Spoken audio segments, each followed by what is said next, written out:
What are some suggestions? Who should know all this? Like, right, we got to be educated. We're the decision makers, but do we need to have you on auto dial, a general contractor? Like, who helps us decide all this in the beginning stages and evaluating? I would say an architect is a great place to start. Okay. General contractor should know some, but they're usually better at knowing building codes. This is more zoning stuff. So the difference between a zoning ordinance and the building codes is zoning's all about the planning part. Mm-hmm. So that's more at the beginning stages where all this stuff comes into play. The whole look at the zoning ordinance, it'll tell you what you can and cannot do on your property. It's great reading. Yeah. So, if you have a few hours to just kill.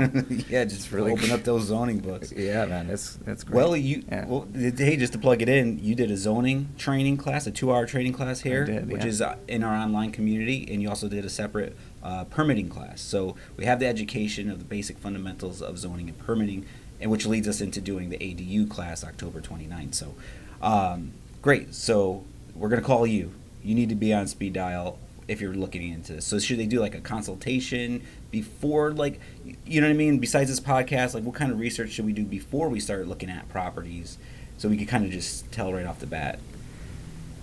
Depends how interested you are in the zoning ordinance. I would say just go there. It is online. It's Okay. pretty easy to read. It's not as complicated as it sounds. But if you have questions, yeah, definitely.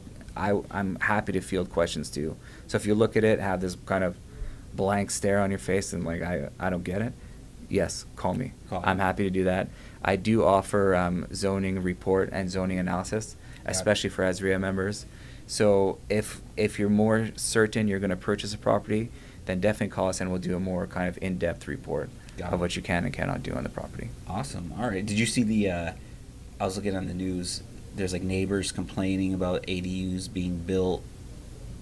I didn't see that, didn't but see I'm that not. one? I mean, I'm not surprised by that. There's always complaining neighbors. Is there like, obviously there's nothing they can do, right? What are your thoughts on that? Because if you're following the guidelines, you're getting permits, you're doing everything above board. Neighbor, was that just news? This drama? That just okay. That sounds like drama to me. The only time neighborhood involvement comes into play, which it's only one part of whether or not they're going to approve something, is when you're requesting a variance or some sort of use permit. So that's when the neighbors get told.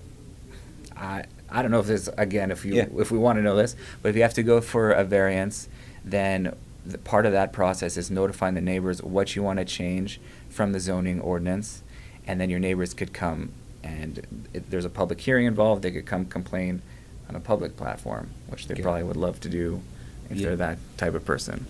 So. Got it. All right. But if you're doing everything above board, if you're following all the regulations, it's going to get approved by site planning, whether or not there's 100 people who don't want it.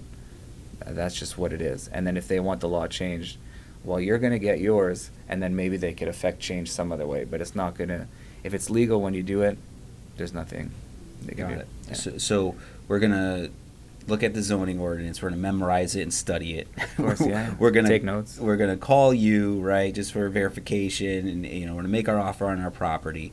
We get the property under contract, and so then we call you, maybe get some bids.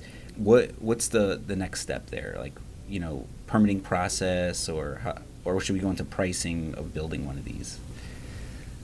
Kind of both. So it depends what the end goal is, what you want the ADU to look like, and how you want to build it. If you want to build from scratch, you'd go through a more regular process, which would be site planning first, so that's the zoning stuff. You want to get approval for the site plan.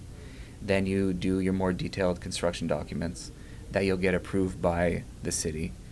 And then you get a bid once you have those detailed documents, because then a general contractor could really look at everything that's involved in the project. But there are several options, and a lot of companies coming out that are, these pre-manufactured things. You could drop in a house, do stuff like that, where you could get a lot of the pricing beforehand. So that to me is it's really exciting. I do know that, you could buy something pre-manufactured. There are difficulties when you try to put it on a site. So obviously there's the zoning stuff that we're talking about today, but there's also the building safety stuff, like how do you anchor this building to the ground? How does the roof drain? All these other issues. Does it have insulation? So it brings up different questions of how how much you have to do after you purchase something that seemed to be an end-all be-all product. There's still more things you have to do.